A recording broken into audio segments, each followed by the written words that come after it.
Buenos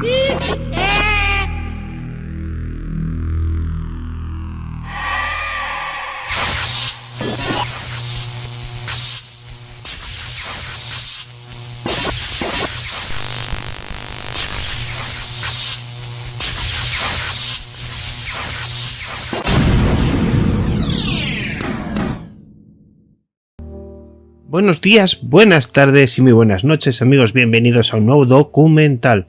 Esta vez vamos a retornar un poquito a las raíces de cuando nace Misterio 51. Y lo vamos a hacer a través de las posesiones, de las maldiciones, del demonio. Esa parte tan oscura del ser humano que, oye, es algo de religión, es algo místico, es algo que tenemos inherente al ser humano, en esa parte oscura nuestra que tenemos. Bueno, lo primero, recordaros que estamos en iVoox con nuestro podcast Misterio 51, David Castillo en iVoox. 4 temporadas nada más y nada menos que tenéis ahí. Muchos programas, pues en torno a unos 120, 140 programas tenéis, ¿vale? Luego estamos aquí en YouTube, tenemos Twitter, Instagram, todo lo tenéis en Mostrar Más abajo. Cómo podéis ayudarnos con donaciones, a través de ideas, como no, con fotografías en la sección de análisis fotográfico que tiene Luis Merino en nuestro podcast, de su canal de YouTube Fotografía Fantasma. Así que si queréis enviarnos cualquier cosa que os haya sucedido, tema que queráis que desarrollemos, lo que sea, a misterio51contacto@gmail.com. Y ahora sí, demonios, posesiones. Fijaos, a lo largo de estos últimos años, yo he podido hablar con muchísimas personas. Una de ellas, por ejemplo, es Teresa Porqueras, escritora de varios libros relacionados con el tema de la posesión demoníaca. Y creerme que es un mundo increíble, amplio y bastante más real de lo que las personas se creen. En este primer documental vais a ver desde la parte más del ser humano, más física, de la antropología, el mundo de las maldiciones y de las posesiones, pero vamos a hacerlo mucho más amplio y, como siempre, recordaros que van a haber entrevistas con todos estos personajes que saben un montón de todas estas historias. Así es que espero que os guste este documental, darle like, suscribiros, nos vemos en el próximo capítulo.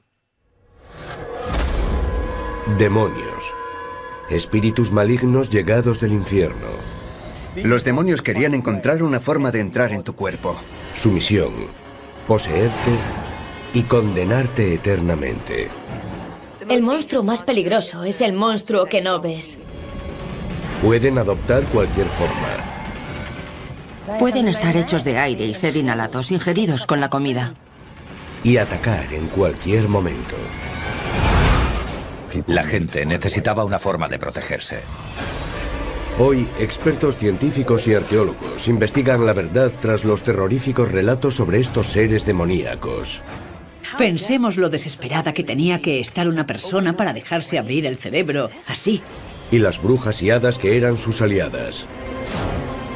Su misión, desvelar por qué nuestros antepasados estaban tan convencidos de que estos seres existían. No era una creencia supersticiosa. Los demonios eran muy reales.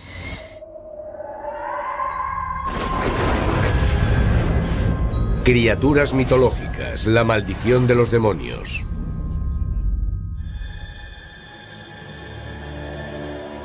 En la Europa del siglo XVI, se pensaba que había demonios por todas partes. Estos espíritus malignos eran enviados por el diablo. Su objetivo era poseer tu cuerpo y condenar tu alma al infierno. En el mundo medieval, el mundo físico y el mundo espiritual no estaban demasiado alejados. Los espíritus malignos podían habitar un cuerpo humano. Para comprender qué pensaba la gente sobre los demonios hace mucho tiempo, una de las mejores representaciones modernas está en las películas de la saga Alien, donde una criatura puede poner en el interior un huevo que irá creciendo hasta eclosionar.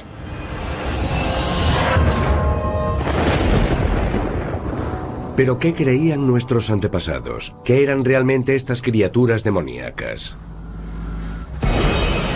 Según la Biblia, Su historia comienza con el ángel Lucifer, a la vez bello y rebelde.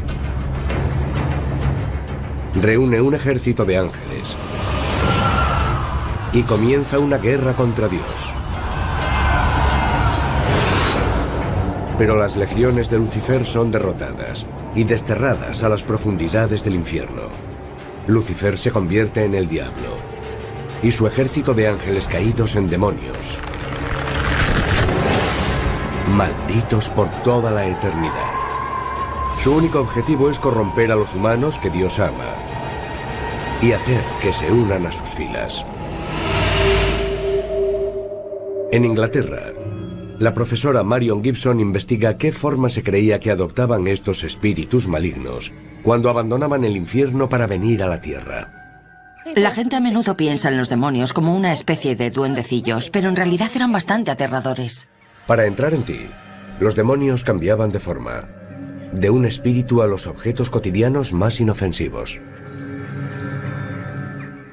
Un demonio podía ser algo así, una manzana. Podías comerte la manzana y estar comiéndote a un demonio, o comerte la manzana y que sobre ella hubiese un demonio que podía entrar en ti. Un demonio no solo podía ser cualquier cosa, también podía estar en cualquier lugar. Podías inhalarlos, podían estar hechos de aire.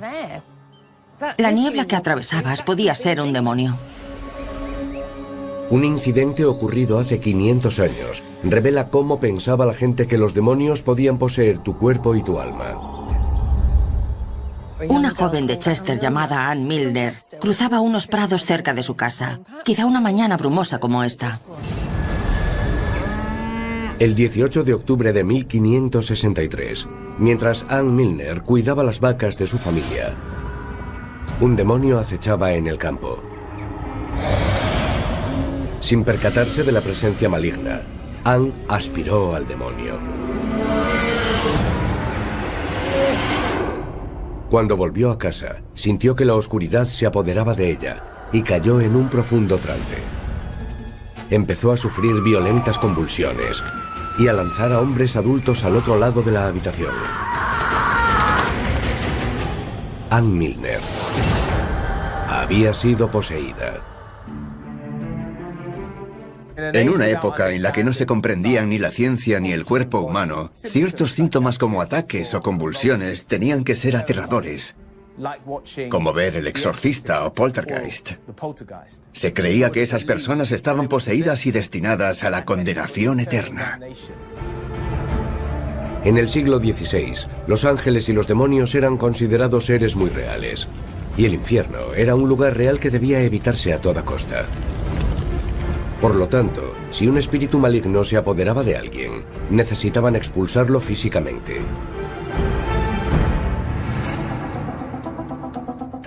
En la Universidad de Cambridge, Inglaterra, la doctora Trish Byers, experta en huesos, ha descubierto pruebas de las medidas extremas que se tomaban para liberar los cuerpos de aquellos seres demoníacos.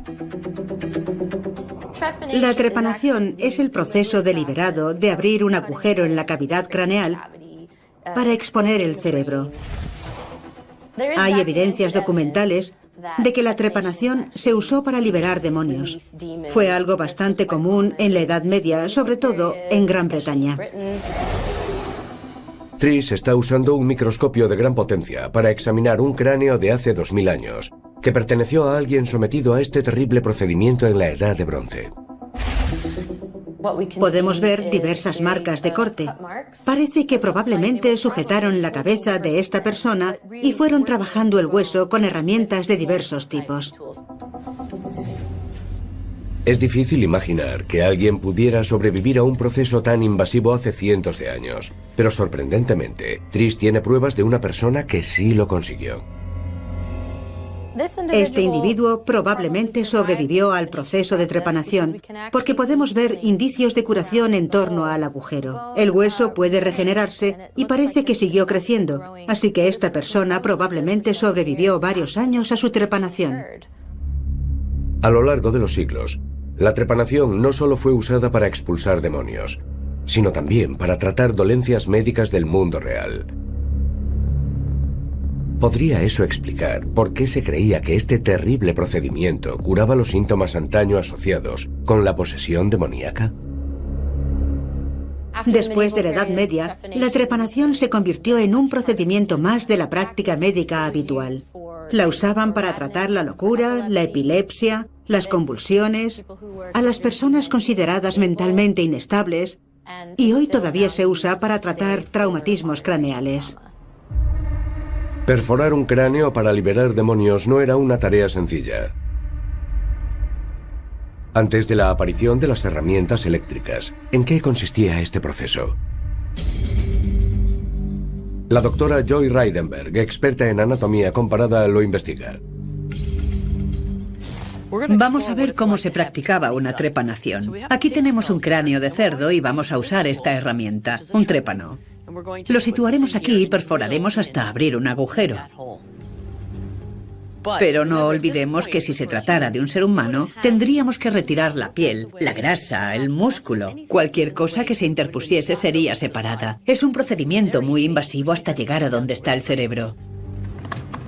Joy trabaja con una herramienta en forma de T, similar a las utilizadas en el siglo XVII. Imaginemos lo que sentiría el paciente mientras le hacían esto en el centro de la frente o en la coronilla. Quizá estuviese ebrio o mordiendo un trozo de cuero para aliviar la tensión del dolor, pero esto incide directamente en una zona con muchos nervios sensoriales. Estoy raspando el hueso para atravesarlo y es realmente difícil. Estoy presionando con todo mi peso sobre el hueso para tratar de cortarlo. Tenía que ser increíblemente doloroso. He oído un crujido. Un momento, ya está. Era el crujido final. Aquí está el trozo de hueso. Es un procedimiento terrible y realmente invasivo. Pensemos lo desesperada que tenía que estar una persona para dejarse hacer esto, para que le abriesen el cerebro. Así. Debemos comprender los demonios en el contexto de lo que estaba sucediendo en ese momento. Guerras civiles, batallas entre los puritanos y la Iglesia Católica, propagación de enfermedades. La histeria empezó a extenderse. En la guerra cada vez mayor contra los demonios, la Iglesia luchaba en primera línea. El arqueólogo Matt Champion busca pistas ocultas en Norfolk, Inglaterra. Podrían revelar lo peligrosos que consideraban las autoridades cristianas a estos espíritus malignos. Este lugar está repleto de evidencias sobre lo seria que consideraba la gente la amenaza de los demonios. En lo alto, en la madera de las vigas de la iglesia, hay diversas tallas de madera que acaban de ser redescubiertas después de 500 años.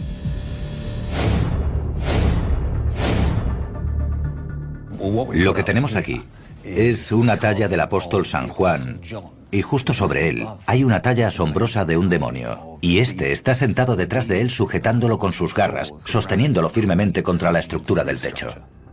Estas tallas eran una advertencia para los feligreses que estaban debajo. Ni siquiera los santos estaban a salvo del ataque de los demonios. Según la iglesia medieval, los demonios eran básicamente ángeles malignos. Su función era cumplir las órdenes del diablo, y su objetivo final era poseer tu alma. Una vez poseído por un demonio, ya no eras tú mismo. Podías hablar en lenguas extrañas, tener una fuerza sobrehumana o sufrir arrebatos de violencia. ¿Cómo podían explicar que alguien actuase de forma extraña o hiciese cosas extrañas, atacase a un vecino o matase de repente a su propia familia? Tienen que existir unas criaturas que puedan entrar en ti y hacer que hagas las peores cosas. Según la Iglesia, solo había una forma segura de expulsar a un espíritu maligno: un exorcismo. El exorcismo es una verdadera batalla entre Dios y el diablo. Era un procedimiento realmente extenuante, pensado para expulsar de ti al demonio. Una vez poseído por un demonio, ya no eras tú mismo. Podías hablar en lenguas extrañas, tener una fuerza sobrehumana o sufrir arrebatos de violencia. Según la Iglesia, solo había una forma segura de expulsar a un espíritu maligno: un exorcismo. El exorcismo es una verdadera batalla entre Dios y el diablo. Era un procedimiento realmente extenuante, pensado para expulsar de ti al demonio. La profesora Marion Gibson investiga cómo funcionaba realmente un exorcismo.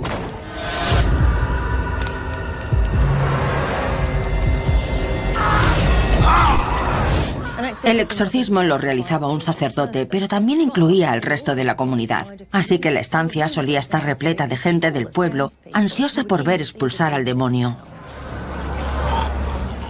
En primera instancia, podían intentar hacer que el demonio saliese, hacer que el cuerpo fuese incómodo para el demonio. Podían obligar a la persona poseída a beber una mezcla de aceite de ruda y vinagre. Otra forma de expulsar al demonio era crear olores horribles que no pudiese soportar. Las plumas generan un olor muy desagradable cuando se les prende fuego. Cualquier cosa para crear estrés, cualquier cosa para hacer salir al demonio.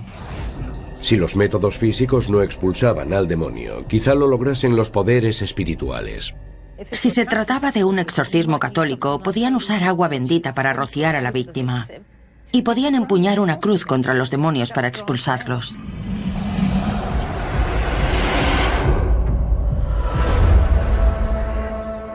Un documento del siglo XVI describe el exorcismo de Anne Milner, una joven lechera poseída por un demonio. El demonio atormentó a Anne durante 17 semanas, hasta que recurrieron a un exorcista.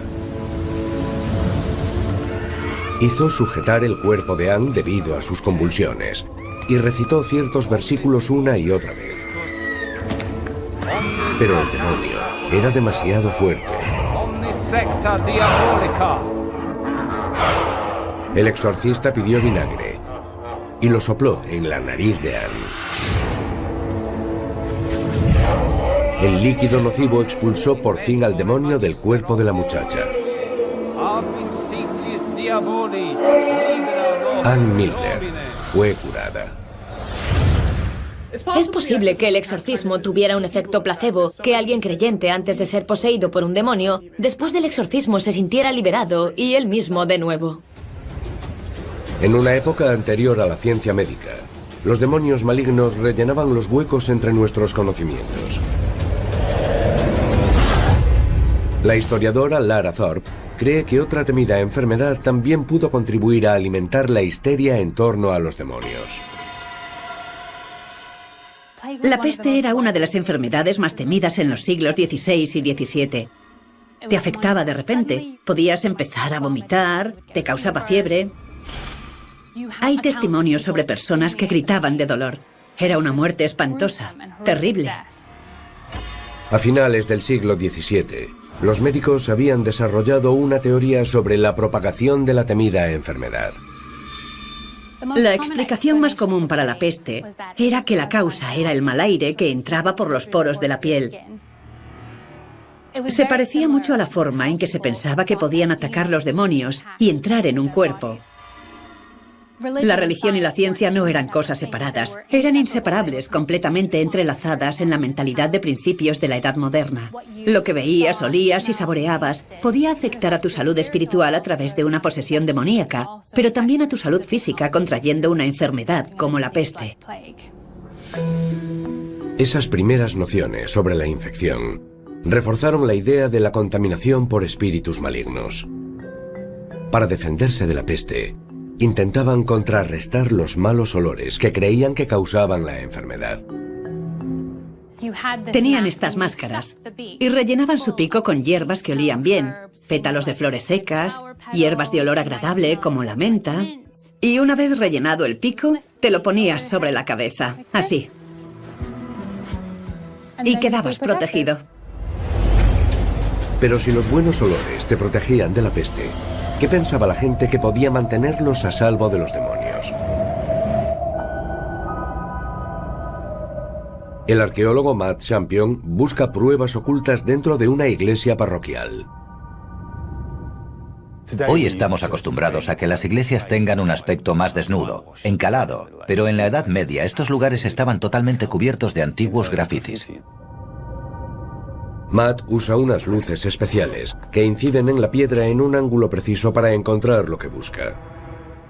Si muevo la luz aquí, podemos ver que hay grafitis por todas las superficies. Hay textos medievales, pero quizá el más espectacular sea este de aquí, en el que vemos este maravilloso pentáculo.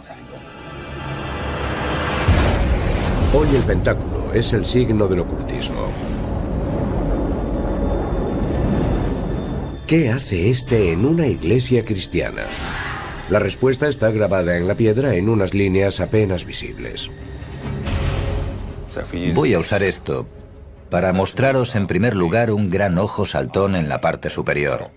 De aquí sale esta nariz, una gran boca muy abierta. Aquí están los dientes. Y aquí, una gran lengua colgante. Y por aquí una oreja. Y aquí otra oreja. Y ya tenemos un maravilloso demonio medieval. Y aquí, sobre todo ello, este gran pentáculo clavando literalmente al demonio a la pared. Este símbolo defendía a los feligreses medievales de los malvados demonios. Su poder radicaba en el hecho de que se podía trazar con un movimiento continuo. Cuando los demonios veían una línea, tenían que seguirla. En el caso de una línea sin fin, como la de este pentáculo, cuando comenzaban a seguirla continuaban y quedaban atrapados en este símbolo para siempre. El graffiti nos dice lo que era importante para la gente. Eran los demonios los que traían enfermedades repentinas. Eran los demonios los que hacían que tu ganado se muriese de repente. En la Edad Media, los demonios eran muy reales. Pero ¿cómo se convirtió el pentáculo o pentagrama en un talismán protector contra los demonios? Según la leyenda, mientras el rey Salomón construye su templo, un demonio aterroriza a su trabajador favorito. Salomón reza pidiendo ayuda, y el arcángel San Miguel acude al rescate. Le da al rey un anillo mágico, con un pentagrama grabado. Otorga a Salomón el poder de someter al demonio marcándolo con ese símbolo. Después el rey le ordena que reúna todo un ejército de demonios para que terminen su templo para él. Durante muchos siglos el pentagrama fue un símbolo tradicional cristiano de protección. Pero en el siglo XVI, la gente temía tanto a los demonios que también querían proteger sus hogares. En el sur de Inglaterra, la arqueóloga Natalie Cohen investiga un hallazgo reciente descubierto durante la restauración de la mansión Knoll. Revela lo elaborados que se volvieron los sistemas de defensa contra los demonios. Aquí vemos una serie de las llamadas marcas para brujas o trampas para demonios. Representan una forma de protección ritual de este espacio diseñada para proteger al ocupante de la habitación, sobre todo cuando está en la cama, que estaría aquí, detrás de mí. Natalie encuentra más evidencias cruciales. Aquí tenemos otro tipo de marca protectora en esta primera apertura. Estas se llaman marcas de quemadura. Creían que haciendo una marca quemando la madera con una vela podías ahuyentar a los espíritus malignos. Lo más interesante de una marca de quemadura horizontal es que no es posible quemar esa madera de esa forma una vez instalada. Eso nos indica que mientras los carpinteros construían este espacio, sabían exactamente dónde iría esta madera y le hicieron esta serie de marcas de quemadura. Y no es el único lugar de la habitación en el que han descubierto precauciones contra los demonios. Alrededor de la chimenea también hay marcas rituales de protección, pero estas tienen la forma de las llamadas marcas VV o M, ya que invocan la protección de la Virgen María. La idea detrás de las marcas de protección ritual alrededor de la chimenea era básicamente crear una especie de caja virtual.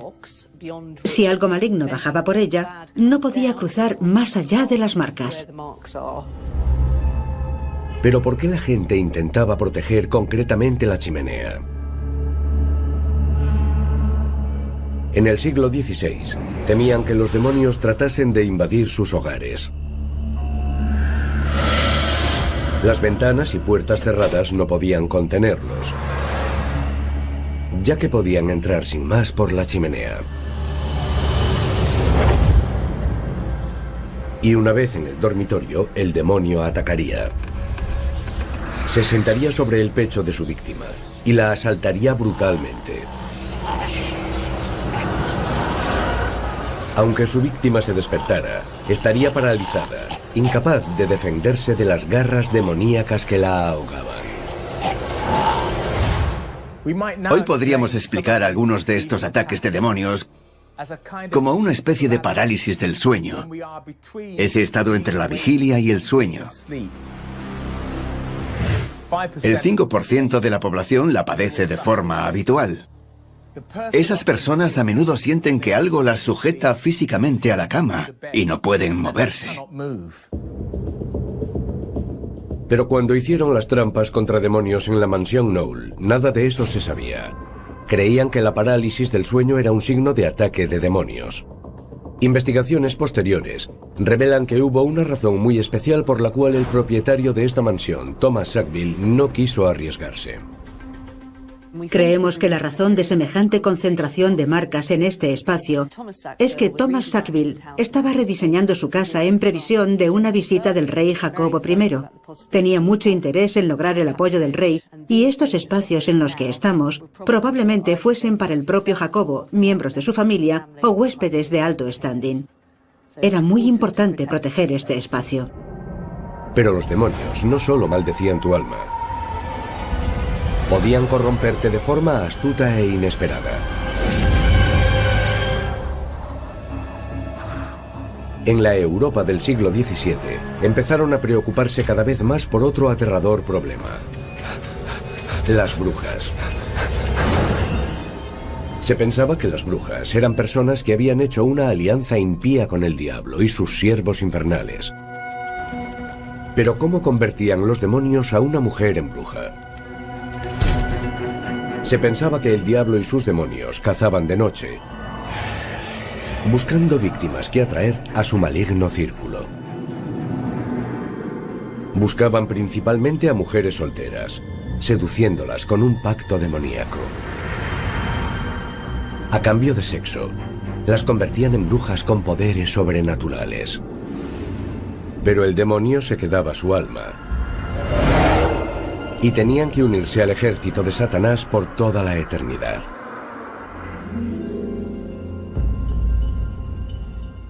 En el siglo XVII, varias presuntas brujas fueron encarceladas aquí, en el castillo de Colchester, en el sureste de Inglaterra. Aquí la profesora Marion Gibson descubre relatos reales sobre cómo los demonios supuestamente seducían a las mujeres para que vendieran sus almas. Disfrazado de persona normal, el demonio atraía a su víctima ofreciéndole ayuda para sus problemas. Un demonio se acercaba a ella y podía decirle: he oído que has tenido problemas con tus vecinos. Sé que un granjero ha sido malo contigo. ¿Te vendría bien algo de ayuda en tu vida? Aquí tenemos un ejemplo de ello, el de Rebecca West, que probablemente tenía 17 o 18 años. El demonio la besó y le dijo que le gustaría casarse con ella. Y después entró en su dormitorio. Y Rebecca se convirtió en bruja. ¿Qué poderes sobrenaturales obtenían aliándose con los demonios? La gente creía que las brujas podían lanzar hechizos malignos a aquellos que no les gustaban. Las maldiciones podían empezar poco a poco, por ejemplo, estropeando la mantequilla a un vecino. Pero también se culpaba a las brujas de la destrucción de cultivos enteros, de la muerte de valiosos rebaños de animales, de causar enfermedades y la muerte, e incluso de invocar tormentas mortales que podían arrasar una ciudad entera.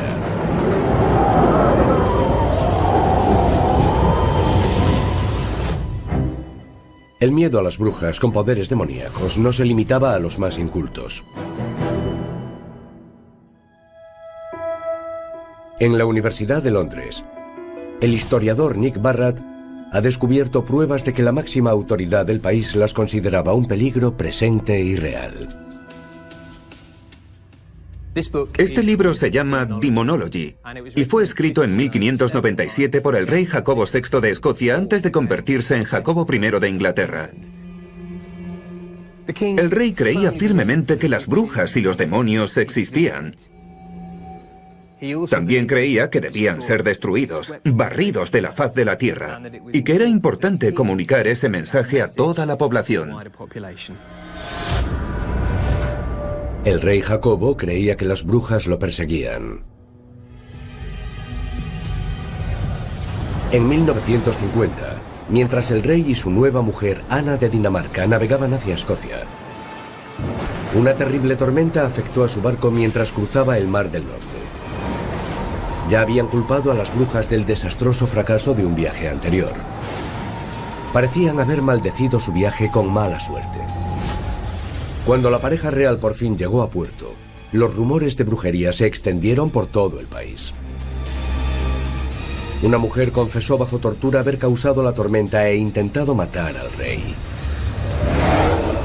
A partir de entonces, el rey Jacobo persiguió a las brujas en Escocia con una brutalidad extrema.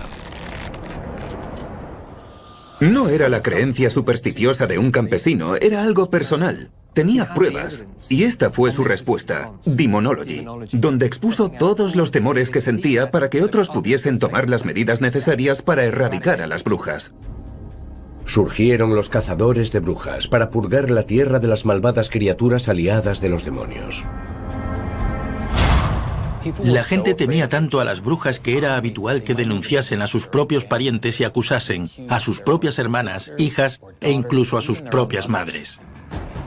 Para erradicar a las brujas, antes había que identificarlas. Las autoridades creían que estaban marcadas con ciertos indicios físicos. Si una mujer hacía un pacto con un demonio, crecía en su cuerpo una gran verruga llamada pezón de bruja. La bruja usaba ese pezón para amamantar a demonios en forma de animales, permitiéndoles beber su sangre. Los llamados familiares eran espíritus inteligentes pero malignos que protegían a la bruja y realizaban tareas mágicas. La gente creía que esos demonios podían adoptar muchas formas: gatos, perros, sapos, murciélagos, ratas e incluso arañas. ¿Qué inspiración del mundo real había tras la idea del pezón extra de la bruja? La experta en anatomía comparada Joy Reidenberg lo investiga en su laboratorio. Un cazador de brujas buscaría una marca del diablo, cualquier cosa fuera de lo normal. Una de las más comunes que podían encontrar eran pequeños bultos en la piel, y eso es lo que se muestra aquí. Es solo un poco de piel que sobresale formando un pequeño bulto. Y si era visible, era una marca del diablo. Aquí hay otra cosa que se encontraban a menudo. Si observas el pecho de alguien, aquí es donde normalmente tenemos un pezón, pero debajo podemos tener otro pezón. Sería un tercer pezón. Es algo muy común. Lo tiene aproximadamente el 5% de la población. Este pezón puede estar en cualquier lugar de la llamada línea mamaria. Es una línea que va más o menos desde las axilas, cruzando el pecho, a ambos lados del ombligo y hacia la cara interna de los muslos. Ese tejido está programado genéticamente para aparecer en cualquier lugar de esa línea. Solo una ligera mutación y surge otro seno. Y encontrar esto era el gran premio porque era algo que una bruja podía usar para criar y amamantar a un demonio, o quizás a uno de sus familiares demoníacos como un gato o un perro. Pero esa no era la única forma de identificar a alguien que había hecho un pacto con los demonios. Cualquier cosa que pudiesen encontrarle a alguien podría ser una señal de que era una bruja. Sara se ha ofrecido a mostrarnos una marca de nacimiento. ¿Nos hablas de ella? Sí, esta es mi mancha de vino y la tengo desde que nací. Básicamente es una anomalía de los vasos sanguíneos de esta zona concreta de mi cara. Son mucho más grandes que un capilar normal, así que esta zona recibe más sangre, por eso es roja. El color rojo es muy interesante porque a la gente le recuerda el fuego. Podemos imaginar que en aquella época al verlo dirían: te has quemado, tienes un signo del fuego del infierno, el diablo te ha tocado, eres una bruja. Y eso pudo suceder hace no mucho tiempo.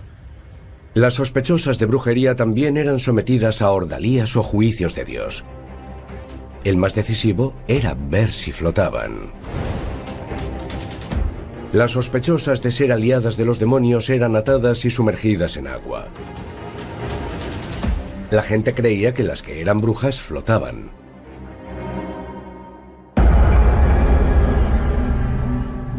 Pero ¿hay otra causa que explique quién flotaba y quién se hundía? En el Imperial College de Londres, el físico Scott Melville ha diseñado un experimento para demostrar cómo funcionaba esa prueba y por qué ciertas personas tenían menos probabilidades de superarla.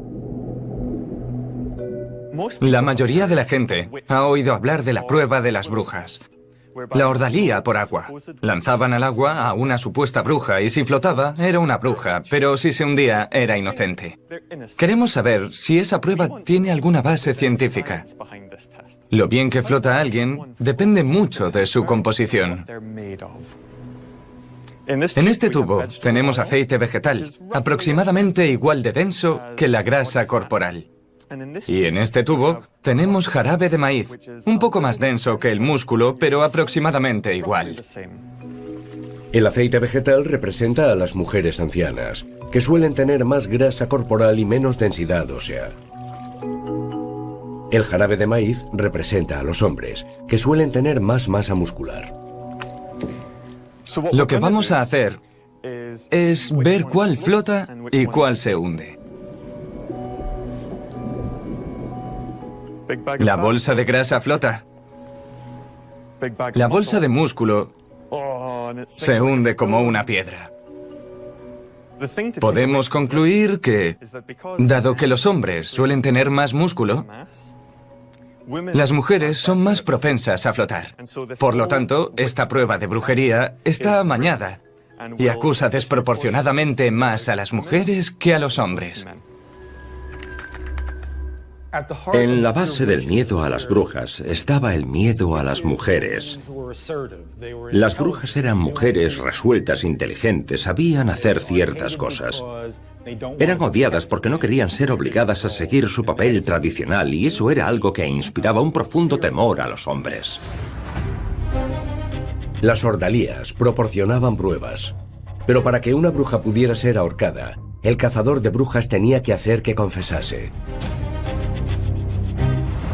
En el castillo de Colchester, en el sureste de Inglaterra, la profesora Marion Gibson investiga cómo lo hacían.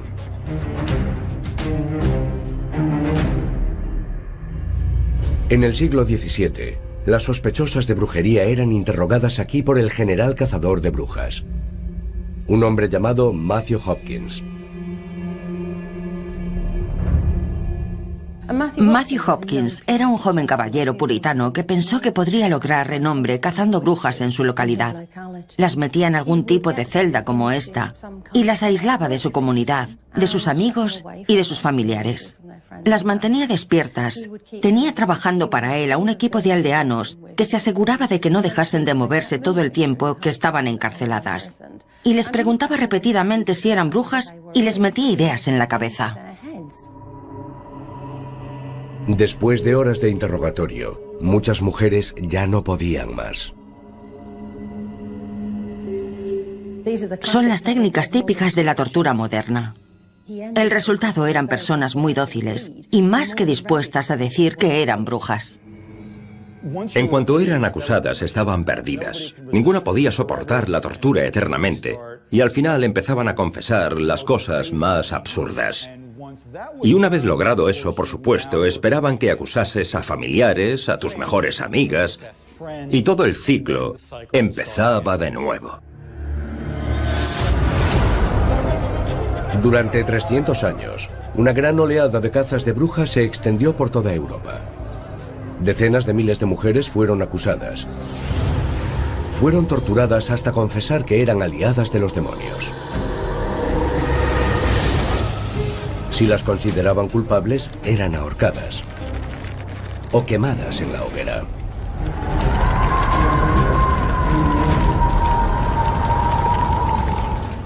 Los juicios por brujería fueron bastante comunes. Europa tendía a volverse bastante loca. En Europa, Que una bruja fuese quemada era más probable que en cualquier otro lugar. A medida que el conocimiento y el escepticismo crecían durante los siglos siguientes, la creencia en la posesión demoníaca y la brujería disminuyó en toda Inglaterra. Creer en la posesión demoníaca era un intento de explicar comportamientos humanos que la gente no entendía. A medida que la psicología y la ciencia moderna fueron avanzando, la creencia en los demonios empezó a disminuir. Pero en Irlanda, un tipo de demonio se resistió a desaparecer y adoptó la forma de una criatura que hoy nos resulta sorprendente: el hada. No son hadas como Campanilla, son demonios aterradores. Te atacan para robarte lo que más quieres, a tu hijo. Uno de los interesantes elementos de los cuentos de hadas es el niño cambiado. Durante ese cambio, las hadas le robaban su hijo a alguien. Pero no solo eso, lo reemplazaban por una copia casi exacta, un duplicado. Según el mito, robaban bebés humanos y los reemplazaban por los suyos. Al principio, el niño cambiado pasa desapercibido, pero no tarda en convertirse en una pesadilla que no deja de llorar. Los niños cambiados por hadas siempre tienen hambre, pero no crecen, y tardan en aprender a andar y a hablar. Los padres desesperados toman medidas desesperadas y ponen al niño cambiado en peligro. Al hacerlo, esperan que su madre acuda enseguida en su ayuda para intercambiar de nuevo los bebés. La creencia en las hadas pervivió un poco más en Irlanda. Había más personas que vivían en plena naturaleza y a las que todavía les afectaban mucho las estaciones, así que la creencia en las hadas está muy ligada a lo terrenal. La antropóloga cultural Deborah Hyde investiga cómo influía la creencia en las hadas en la vida de las personas. Nuestras hadas modernas pueden conceder deseos con sus vocecillas, pero las hadas tradicionales eran poderosas y también podían ser muy peligrosas. Aunque se pensaba que las hadas casi siempre cambiaban niños, en teoría también podían cambiar adultos. Deborah ha venido al condado de Tipperary para investigar el caso de un presunto secuestro por hadas. Sucedió hace poco más de 100 años. He venido a investigar un asesinato. Esta es una copia de un periódico de 1895 que informa de que un hombre llamado Michael Cleary mató a su mujer quemándola hasta morir. El jurado pudo condenarlo por asesinato, pero no lo hizo. Lo condenaron por homicidio involuntario, porque consideraron probado que Michael Cleary creía que un hada había cambiado a su mujer. ¿Por qué estaba Michael Cleary tan convencido de que su mujer había sido robada y reemplazada por un hada? ¿Qué le hizo matarla? Deborah busca pistas en un lugar donde hubo una fortificación durante la Edad del Hierro. Se creía que las hadas vivían en ella. En el folclore de las hadas abundan los incidentes sobre personas secuestradas y llevadas al país de las hadas. Un sitio así podía ser maligno. Casi nadie venía aquí solo. Pero en 1895, la mujer de Michael Cleary, Bridget, hizo precisamente eso, con consecuencias fatales. Bridget Cleary era una mujer independiente, tenía su propio negocio y fue a entregar unos huevos cerca de una guarida de hadas. Desgraciadamente, la persona a la que debía entregar los huevos o debía pagarle no estaba en casa, así que pasó mucho tiempo a la intemperie. Al día siguiente, Bridget enfermó gravemente. Tuvo fiebre y dolores de cabeza. Y surgieron sospechas de que, al haber pasado junto a la antigua fortificación, ya no era ella misma, sino una hada impostora. Acudieron a visitar a Bridget varios parientes, entre ellos un hombre llamado Jack Dunn, un primo lejano. Era el curandero de la zona, experto en hadas. Usaba métodos tradicionales para curar a la gente. Y dijo: esa no es Bridget Cleary. Y eso hizo que todos los presentes pensasen que un hada la había cambiado. Lo que sucedió a continuación ocurrió en esta misma casa. Esta es la habitación donde pasó todo. Y esta la chimenea en la que pasó. Para recuperar a su mujer, Michael Cleary decidió sostener a Bridget sobre el fuego. Creía que al hacerlo, el hada acudiría para rescatar a su ser querido y le devolvería a su mujer. Trajeron aquí a Bridget Cleary y avivaron el fuego, porque Michael Cleary echó varias veces aceite de lámpara. Toda su familia estaba aquí. Debemos recordar que no estaba solo, y mencionaron que las llamas eran tan intensas que casi cruzaban la habitación. Aquí mismo, un grupo de personas acabó matando a un miembro de su familia. Bridget Cleary fue la última de una larga lista de mujeres quemadas en las Islas Británicas por causa de la histeria en torno a las criaturas demoníacas que duró cientos de años. Mi conclusión es que las personas no son estúpidas. No lo son. Pero bajo ciertas circunstancias, un grupo de personas puede comportarse de cierta forma, incluso de forma espantosa. Cuando las personas se asustan por motivos religiosos, no es raro que empiecen a usarlos como un pretexto para capturar a personas, encarcelarlas y quemarlas en la hoguera. Demonios. Estos siniestros monstruos que pueden cambiar de forma han atormentado a la humanidad durante siglos. Desde los campesinos más humildes hasta los más altos cargos del país. Encarnaron nuestros mayores temores sobre la condición humana. Y propiciaron la persecución y el asesinato de miles de vidas inocentes. Los expertos han desvelado que, dado el terror que nos inspiraban, los demonios fueron las criaturas mitológicas más peligrosas de todas.